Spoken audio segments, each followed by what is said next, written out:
Last time on Improv Tabletop, our heroes, Farfelnuggin, the boss's son, Gazlet, the business numbers man, and Xenomopius Breton the 12th, that janitor, all teamed up to get rid of a bit of a mess before the upcoming audit that is going to be brought down upon their company. You see, Farfelnuggin's father, Farfelnuggin Sr., the owner of the company, isn't very happy with the reports he's been receiving and is going to try and bring down the hammer on him if they don't do better. So they teamed up, got some weapons, got some supplies to kill a bunch of stank rats who had infested some of the back areas of the space station here. So, teaming up, they got back there, went through the strange time-warping rat realm behind the air vents, and managed to kill not only several swarms of smaller stank rats, but also the giant rat that makes all of the rules. So we are going to pick up with our heroes as they are returning back to the main area of the office. Will they be able to make it in time to stop the audit from destroying them? Let's find out here in the world of The Office Space. What's shaking, everybody? You're listening to Improv Tabletop, the Fate RPG actual play where we make up everything on the spot. I'm Ned Wilcock, your host and GM, and today I'm joined by... Christian Randall, the ever-stinky. McKenna Steele, Watermelon Sugar. Hey, everybody. And Connor Wood, your friendly neighborhood cat wrangler. So we are picking up with you guys as you are heading back through the vents to the front area of the space station. And as you're going along, you can feel the effects of the rat realm's time-twisting abilities starting to wear off on you. So your centuries of aging that you put on by entering in, you are now back to your regular ages that you were before. But yeah, you crawl out of the ducts, and you can hear it's kind of like disquietingly quiet back in the front area of the office here. Oh, man. I liked being more mature. Oh, well, I'll probably get there eventually if I don't get killed by my dad. Where is everybody? A great question there, Farf. I don't believe we are supposed to clock out until 11 ZM. Where indeed? I am going to investigate here a bit, see if I can find any clues as to why things are so uncharacteristically quiet. All right, you get to the front, and it's not too hard to see what's going on. You see there's a note that Corellatron has left behind on their office door that says, "Gone to get pretzels, be back soon, audit is happening in," and there's a little countdown timer, 15 minutes. Oh, that's not good. Gazlet? How are we going to impress Farfelnuggin Sr.? We've cleared out the rats, yes, but look at the boy. Do you remember how presentable and bold he looked when he was older? Can we provide that same panache? Here is what I'm thinking. We have always talked about how Pretzel Boy has provided the office with delicious pretzels all the time. And I'm thinking perhaps maybe we can get him to team up with us. And we can show him that Farf, can, they can work together. I see. So you... Wait, let me try again. Yes. We are going to make it seem like they have worked together. You want to merge to merge it. You want to make a... You want them to team up? I can understand why it is so difficult to make Farf seem appealing. Yeah. Yeah, I mean, guys, I don't want to be, I don't mean to take offense, but if you're trying this hard to just find anything good to say about me, that's kind of rough. That cuts a bit. Farf, you're right. I'm quite sorry. I know you've been working quite a bit at your music, but what if we put that same level of application to your image, at least just while Farfelnuggin Sr. is here? You mean my star image? Yes. 'Cause that's pretty starring already. I mean, look at me. Look at all of my arms. Look at my legs. I do look see at my mouth. all of those arms and appendages and various orifices, but We need more order to your formless sound, if you dig. Gaslit, is this musician speak? I'm not very qualified to speak on that. You are doing better than most, if I'm being honest. But what if yes, I really like where we are going. So we use all the energy you bring to be a star. And for just the however many hours that Papa of yours is here, we put that much energy into impressing him. So maybe we dress you up to look better. We make you not as sloppy looking. Maybe if we actually got you a girlfriend, or maybe we could, Or like you said, team pretzels. up with the pretzel boy. What if we bribe him to say that Farf has been moved to manager of the pretzel stand, and that is why it is our firm's prize achievement? I knew that we would come up with something was brilliant. That always is the why I am in pretzel boy. charge, and you are Absolutely. next in charge of this Thank you, group. Gaslit. Yes. Thank you. Interview with Farf. These guys are just like talking about you while you're right there in front of them. How does Farf feel about his relationship with his coworkers? Yeah, so like I said, my dad got me this job, and I always kind of thought it was, whatever. But it really seems like these people care about me. Maybe a little too much, which is like, okay, I guess. But it's kind of nice that like they really want me to succeed.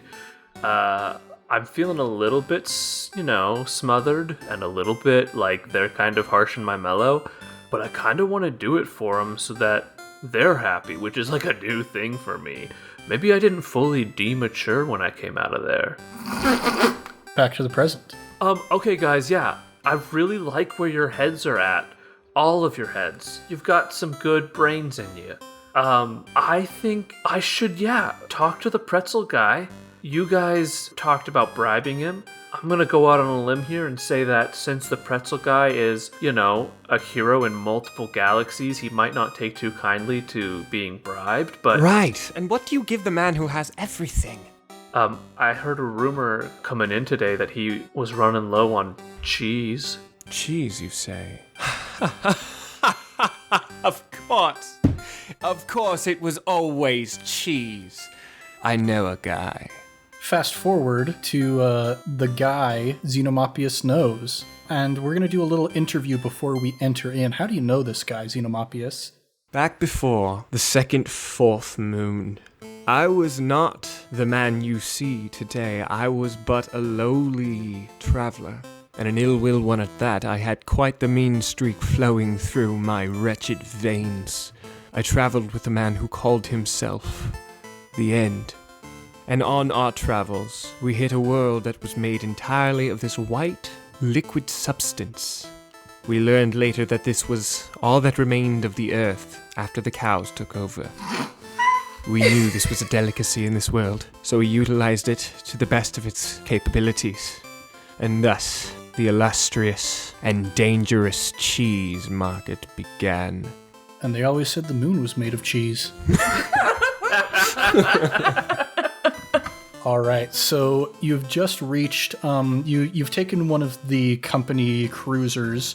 Again, not the most fancy of vehicles, but very practical. You've taken one of the company cruisers to the other side of the space station, down underneath, where you don't get a lot of light from the sun, and things are a bit seedy, things are a bit fallen apart. Got more of a Millennium Falcon vibe than a USS Enterprise, shall we say. And you are scanning around and you eventually find the docking bay for the End. All right, so yeah, I assume we approach, and I'm going to do my best to do a whistle at the entrance of this place, and the whistle's like, You see a light flash on by the side of the docking bay, and the mounting brackets open up, preparing to receive your vessel. Okay. The End, I am calling in that favor. Oh, well, sure, bud. It's been a while since we've talked about things.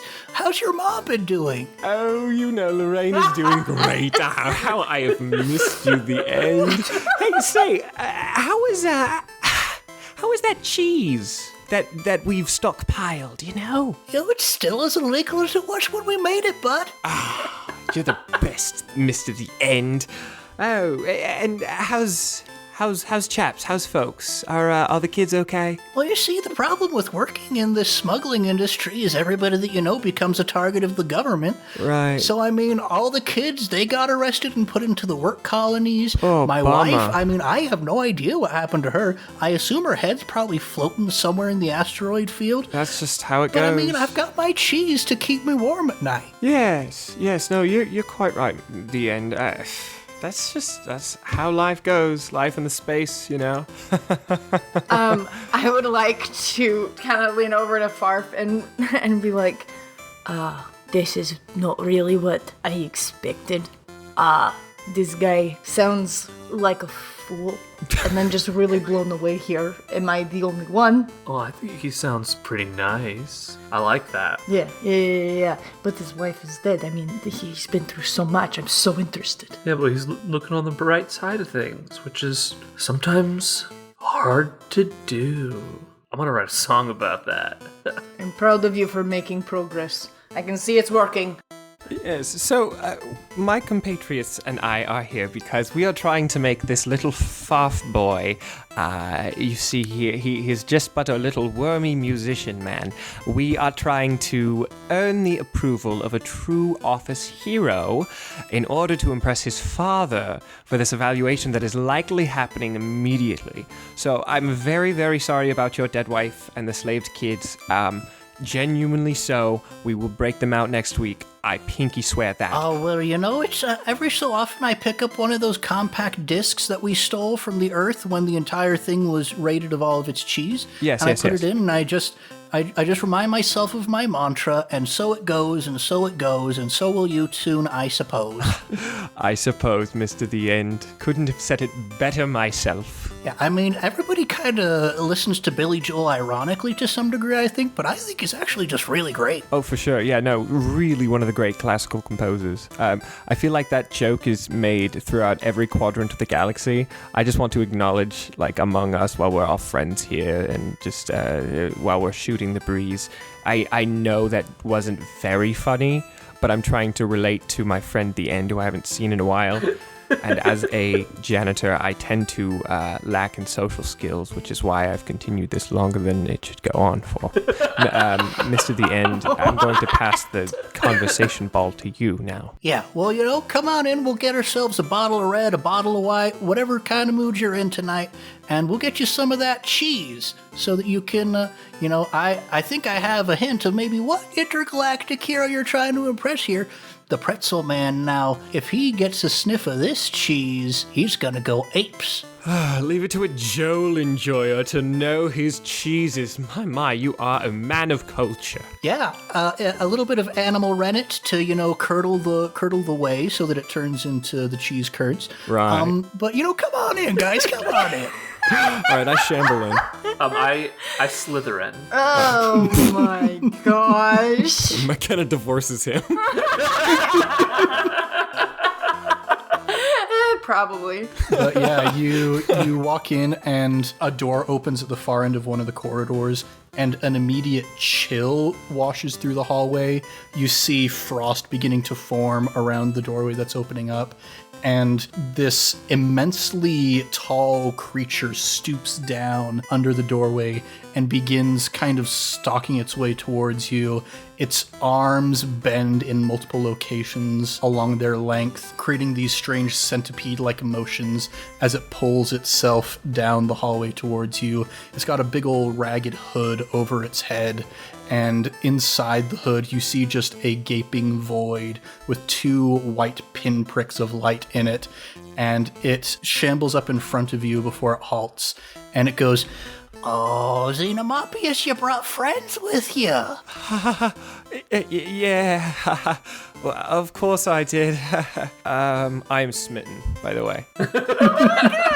Oh, now I'm so glad to see that you're making acquaintances, that your social skills are allowing you to have some kind of external way of interacting with people. Come on in, guys, come on in. And he waves with one of those arms, and it basically is just like the arm spirals up on itself in this strange multi-jointed way as he waves towards you.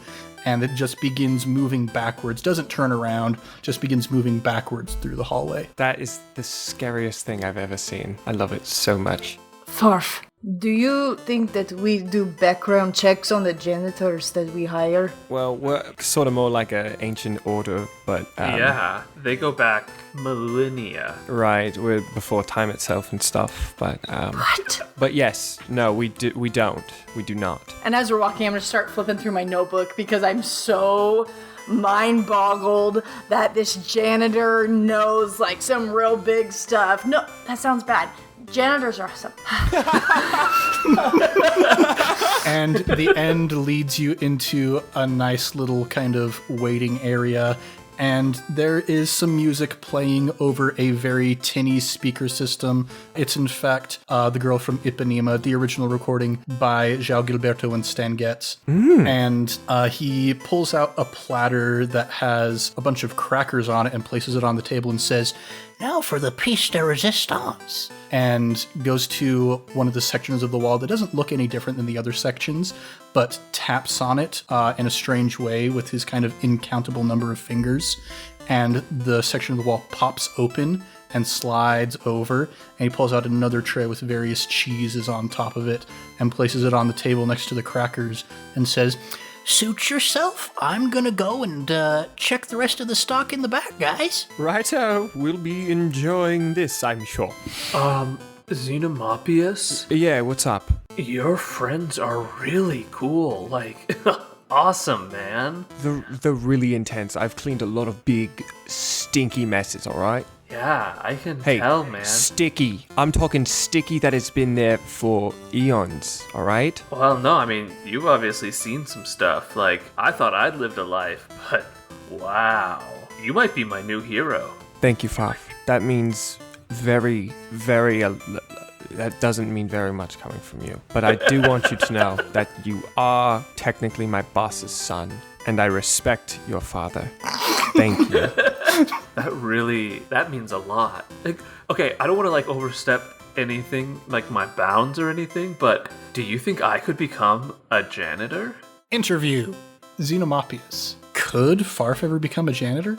My. An interesting and terrifying prospect. Farf as a janitor. I would like to see him try. Truly. The psychological strain alone of the first chapter in the Cleanonomicon would simply render him asunder and clean his every being. But, on the other hand, I would like to see him clean up his act just a little bit. And I do think he has a knack for bleach. Yes, I think it's quite the possibility. Back to the present. Tell you what, Farf, you play your cards right today, and I may put in a good word with you with my real boss. Whoa.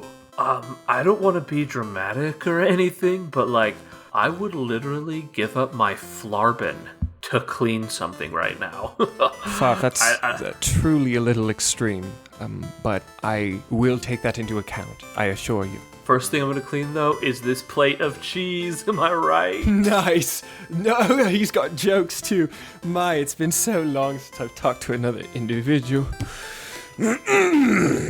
And at this point, the door opens back up, and once again, that immediate chill grips the room, and the end begins slithering in, carrying behind him a very large crate. Hey-oh, there he is, and that must be the Gouda stuff. Could it be? Oh, you still got the cheese jokes going on. Yeah, I know like 2 of them. Now, I could give you some Gouda, but this stuff is even more special there, bud. I have here an entire supply of Norwegian Yetos cheese.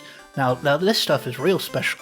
And he pops open the crate and pulls out a little cube. It's got this dark brown color. Oh. And he says, Now, this isn't made like a normal cheese. You start out with some goat milk and then you cook it and boil it down so that all of the lactose turns into like a caramel, and it's just the most delightful stuff you ever did set your mouth on. That literally sounds incredible. If I wasn't trying to get one of the galaxy's greatest heroes to hype up my weak friend, I would eat that immediately. I would kill dozens of people for that, all right? Well, you'd also kill dozens of people afterward with all of that gastrointestinal distress, am I right, bud? It's literally a bioweapon. That's hilarious. Oh, the end. Somebody get this out of my sight before I lose all control I have left. Of course. I'll go ahead and I'll have the minions go and put this on the ship for you.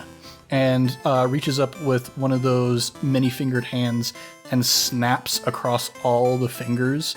And you see two just like, it's kind of like Mimikyu, these little creatures that pop out from the shadows on all sides of you, like kind of these cloth costumes over some sort of shapeless form. And they grab the crate and start dragging it back in the direction of your ship. Well, boys, I'd say that was a mission accomplished. Now we just need to bribe the pretzel hero. Well, bud, I sure wish you and your friends the best while you're doing it, because, man, that's a hard guy to impress. Yes, I know. I can't believe we're stooping to this, but we're kind of out of time. You see, we fought the big rat. You understand? Oh, I understand through Yeah. and through. So time was all. But I think Farf learned a lesson, and Gaslit is still super cool, so that was all right. Yeah, if I can be completely candid, your friend over here just smells like death turned over in its grave and Yes. left out in the sun for a couple hours. It's and, just the worst. Yeah, that's some bad BO. I think you should get out of here and clean up your act a little bit there, bud. Yeah, I just like, as an aside to y'all, can you fix that? Cause I stink. Like, I can smell myself and it's making like 4 of my eyes water. Honestly, it would probably disappoint your father with how bad you smell, but we'll work on it. And I don't want to like offend the pretzel man. Well, that's possible. Oh, well, little buddy, I can do a lot of things, but it's gonna cost you. Name your price.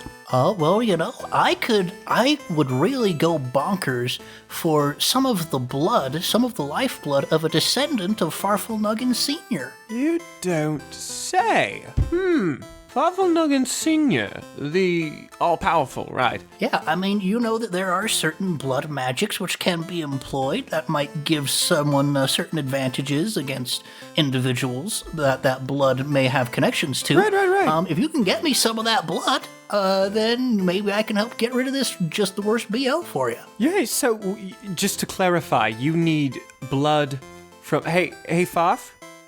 Yeah. Can you come here a second? Yeah. Can I have some of your blood? Is this to become a janitor? No, it's so you don't smell like poo. Oh, it's my blood that stinks? Yeah, no, take that away. I don't need it. Right. Good deal. Okay, I get a syringe from my intergalactic mop, the little canister there on the left, and just get some of that good alien blood, pass it off to Mr. The End. All right, a deal's a deal. So how about this stinky man we have? Yeah, of course. Well, when you take the blood out, you gotta replace it with something else, right? Right. And he goes walking up to Farf, and Farf, like half of your blood is gone in the syringe at this point. So you're all woozy, you like don't know what's going on. And the End just comes up right in front of you, and you're just staring straight into those 2 pinpricks of light underneath the dark hood. And the End says, "All right now, buddy, this is gonna hurt a lot. This is gonna hurt worse than getting tossed into the sun. So just hold on a little bit there." And you feel this immense pain in your arm as something is jabbed in, and you can feel this strange fluid being pumped throughout your circulatory system. And it's burning, and then it's over in a surprisingly quick amount of time. Oh, am I dead again? Oh, no, you're worse than that. You're still alive, bud. He's got a point. But don't worry, he'll be there for you eventually. Anyway, so how do you smell? You don't smell terrible. Yeah, like let me get a good whiff. It's got kind of some Old Spice bear glove sort of vibes to it. It's musky and leathery and manly and like, I think I dig it. All right. Well, that's significantly better. Thank you again for coming in clutch, Mr. The End. Of course. And hey, little Farf there, don't you mind those nanobots in your bloodstream now? Who's in the what with the He we? said congrats on not smelling bad. Of course. And he pats you on the head and says, Now, best of luck with the pretzel man, guys. Right. The pretzel man. Gaslit, lead the way. And we've got to hurry back because we have about 5 minutes left. Oh my, Farf, you're driving. You don't know how to keep the speed limit. Go. Step on it, Farfy. So I get into the speeder and I push down. Now, I don't want to go crazy, but I push down with only 4 of my feet on the accelerator. And looking at the spaceometer, I'm going to push down a 5th foot just to be safe. We got to get there. all right, so you're coming in pretty hot on the station where the pretzel man is staying. Go ahead and roll to overcome with Flashy to see if you can keep yourself from crashing in through the windows. Okay, I would actually like to not crash in, but I would like to like crack in. I would like to crack in. One of my tentacles will come out and pierce the window as we get close and open up a little hole for us. What? I'm cracking in. It's a crack in. Ah, yes, the Kraken technique, of course. Oh my gosh. Yes, indeed, yeah. So, roll to overcome with Flashy. That is a +3. All right. As you're coming in very, very quickly, you slam on the brakes, the reverse thrusters kick on, and just in time, you pierce the window with your tentacle, and you do create that little hole. You have pretty high security clearance on this space station because of your lineage, and therefore have been given the special ability to create temporary portals through the outer surfaces. And your speeder goes skidding across the tile and kind of knocks a few people out of the line waiting for the pretzel man, but eventually you come to a stop, and the line is a lot shorter than it was before. I'm gonna step out of the speeder, my flarbin at not full volume because I don't want to kill any of the lesser beings, but like 30%, and just starring out hard, throw back my tentacles on my head and the hair follicles as well, and just bask in the glory of the moment and pull out the cheese while at the same time looking around to see if Sarah's here so I can impress her. She, in fact, has just finished getting her pretzel, and she's looking at you kind of in shock, and she's like, Farf, did you just kill all those people in the line there? I'd like to look and see if I just killed a bunch of people. Based on what you can see with a cursory glance, there is quite a string of carnage going on in this hallway here. I'm going to reach into my inner self and remember what it was like to be older and try and force that reality on myself. And I'm going to say, Sarah, Pretzel Man, I have come from the end and back to bring you this. The lives that were lost are but a small price to pay. And I'm going to unwrap the bit of the wax that's covering the cheese and let the scent waft towards them. The pretzel man gets out from behind the stall and walks over there on his just one leg. He walks with one leg. Yeah, he does. And gets over there and takes a big old whiff of the cheese, and his eyes bug out super wide and turns towards you and says, Well, I think perhaps we got a bit of a deal going on here. That's right, Mr. Pretzel Hero Man. You see, I need you to make Farfel look cooler, okay? At least just while Farfel Sr. is here. Oh, goodness. Well, at least you brought the good cheese, because that's a lot to ask. I know we are employing you for far beyond your pay grade, but I hope that this payment will suffice. I mean, yeah, I think I can make good use out of this stuff, so here, let me just, And he reaches into his apron and pulls out a little pin, kind of like an airplane pilot might hand to a young child, kind of the pilot wings, except it's a nice big pretzel motif on this pin, and reaches out and pins it onto Farf's vest and says, Now, you don't actually have to work here because I'm afraid you'd screw stuff up, but you can pretend that you work here. Wow. This is so cool, really. You have, no idea how many people you just saved. I mean, that's kind of what you do, but wow. I'm going to glance over at Sarah and see if she is also impressed by my honorary degree. And you turn to look at her, and she's actually 1 foot away from you, 1 foot behind you, and she's smelling your new scent. And you turn around, and she's just like, oh, sorry, it's just, is there something new about you, Farf? Sarah, I hate to dampen the mood real quick, but we have 1 minute. Oh goodness, yeah. We should get back up there real quick. Farfelnuggin Senior we have to impress him, and just come on, guys. And she goes running towards the elevator. All right, team. We've made it this far. Let's stick the landing. I'm going to run towards the elevator, and then I'm going to use a couple hands to straighten the metal I just got. I'm going to use my tentacles to run a little faster. And so you guys head up the elevator, up the pneumatic tubes, and when you arrive at the front office door, you see that it is open, not in the traditional manner necessarily. The wall around the door has been cracked and broken as if something has burst its way through the door. And on the other side, you hear frantic robotic speaking. Oh my, I don't know if this is good or not. Let's investigate. Also, I will clean this soon. That is probably the good idea for you to clean it, but for now, I am the assistant manager. Yes. You both get behind me. Whatever happens, I will take the brunt of it. And I go and I slowly walk in, kind of trying to look bigger. There goes my hero. You're my rock, Gaslit. like I'm significantly shorter, but I'm trying to look big so that you can't be seen. You swell up. I'm so proud to know you.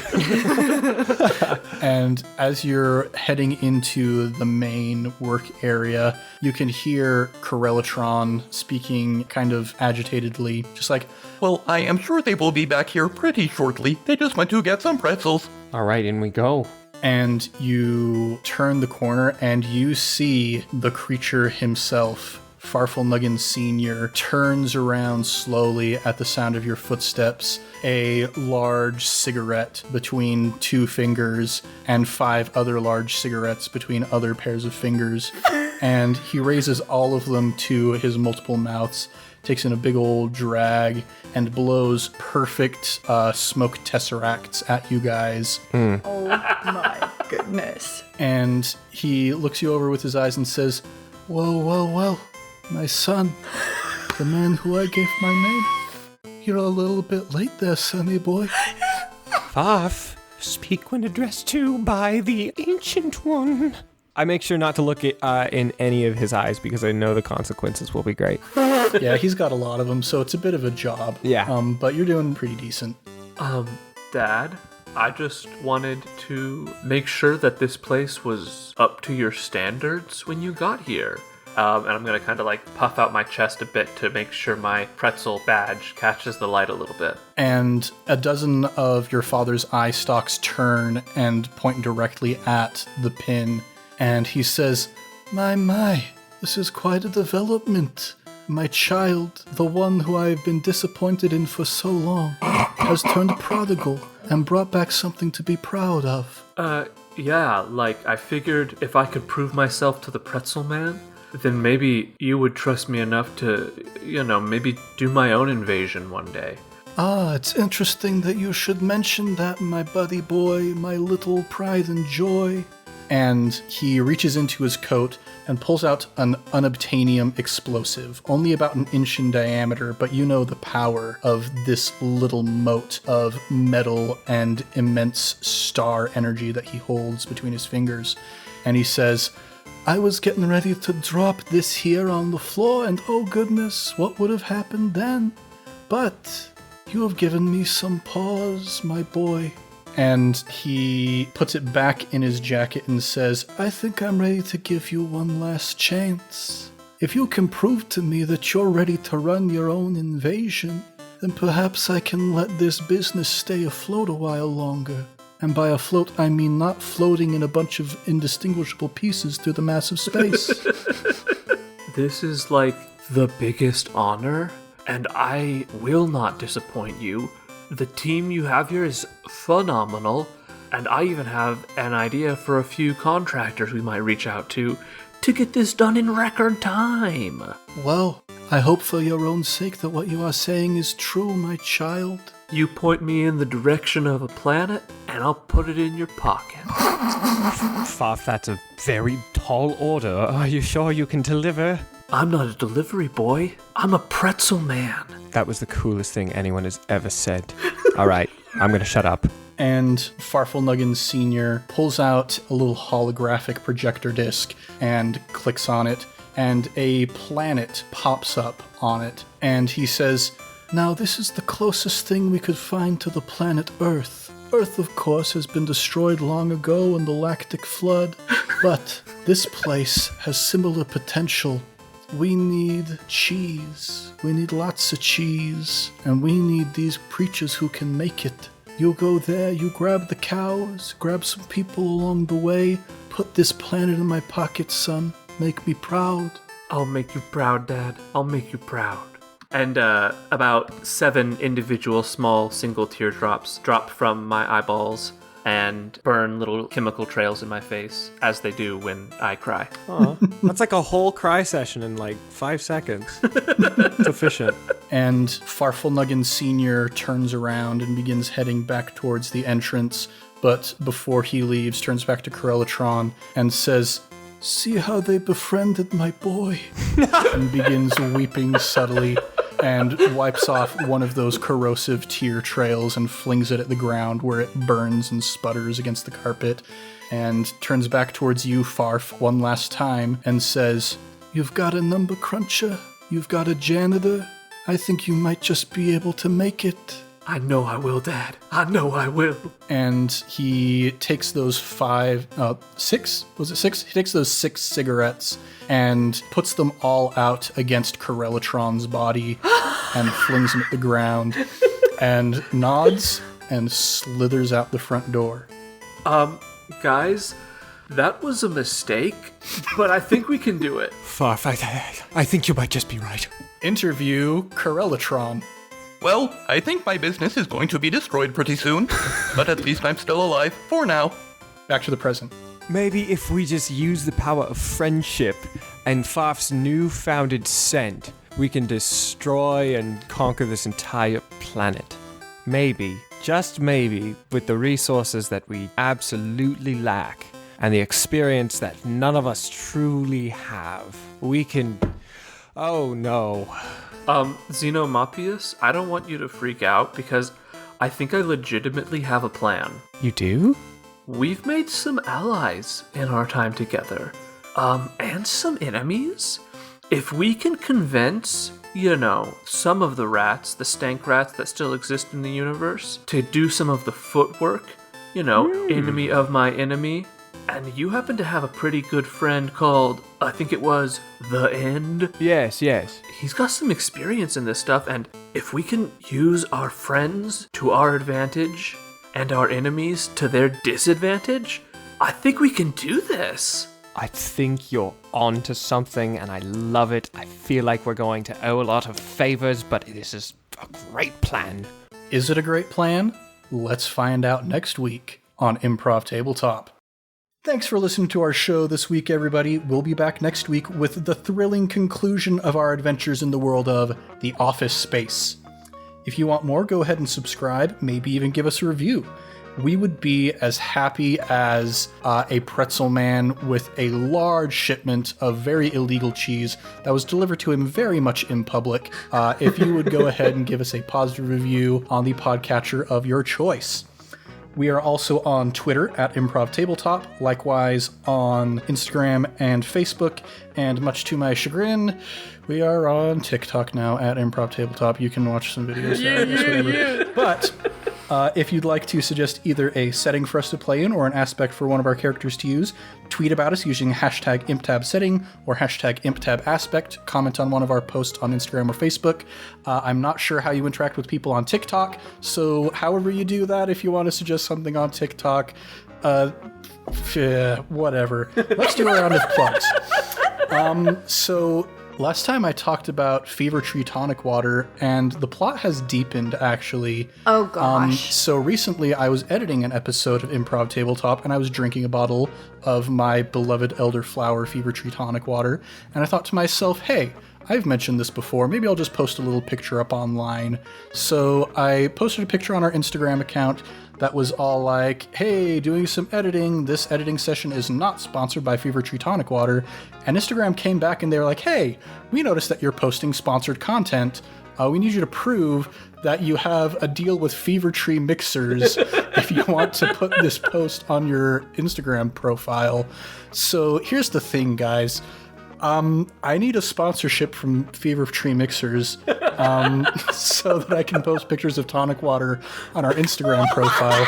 So if you all could, give us a shout out, get in touch with the fine folks over at Fever Tree, let them know that Improv Tabletop loves them dearly and that Ned will drink as much quinine-infused beverage as they will throw his way. I would be most grateful. Also, listen to iCast Fireball, great podcast, great times. Christian, what you got going on? This week, pretty simple plug. Throwing it back, going old school. I'm plugging barbers. I got my first barber experience today. Got a straight edge razor shave. They did the whole towel on the face thing. I felt like a man in a way that I've never felt before. This other man held a blade to my throat for a solid 5 minutes. And I've never felt more intimate with anyone. Whoa. Including my wife. Yes, McKenna. It was an experience. So I am going to plug barbers. If you haven't tried one and you want to feel like a man, I don't care what you are, how you identify, but if you want to feel like a man, go to a barber. Maybe I'll give it a shot. I, much like Scott Pilgrim, have been cutting my own hair ever since my big breakup. But maybe I'll try out a barber one of these days. It will remake you. Nice. McKenna, what you got going on? I would like to plug, I guess you could call it like a presentation. I purchased a couple watermelons recently, and I cut them up. Watermelons are delicious, and I mean, I know there's lots of products like with skincare and they have watermelon in it, and it's so nice. So this little presentation is going to be 5 bathtubs, all filled to the brim with watermelon. I'm just gonna pick 5 people off the corner in Birmingham, Alabama, and you guys can all just, the people that I pick at least, you can, take a little dip into the tub, and then we're gonna just, show everybody there on the corner the effects of watermelon baths. It's a new study, and so this little presentation is kind of to get the word out there about watermelon baths. So please, if you're in Birmingham, Alabama, you can find me on the corner by Walgreens. And yeah, hope to see you there. With any luck, maybe you'll end up in the Guinness Book of World Records right next to Evan and his milk bath. Yes, it partially was inspired from that, but I mean, as I feel like we've mentioned in multiple episodes, people can be very lactose intolerant. Mm-hmm. So I'm trying to find a more dairy-free way. Well, speaking of lactose intolerant, Connor, what you got going on? Yeah, it's me, the poopy one. I have been playing a lot of Hearthstone lately, guys. Between my full-time job and my part-time editing, I've just been playing a lot of Hearthstone. It's a good card game. Blizzard's kind of a bad company sometimes, but that's a good card game. Play it with me if you want. All right. Nice. That's it. If you want to play some Magic the Gathering, then I'm sure Christian needs people to play with. Yeah, I've stopped playing with him, so he could use some friends. She's just too tired of losing. Yeah. On that note, thank you all for joining us here in the world of The Office Space. I'm Ned Wilcock, your host and GM, and I've been joined by... Christian Randall, the nonsensical. McKenna Steele, the winner. And Connor Douglas Wood, your least favorite Four Eyes on this podcast. Much love and stuff. We'll catch you next week on Improv Tabletop.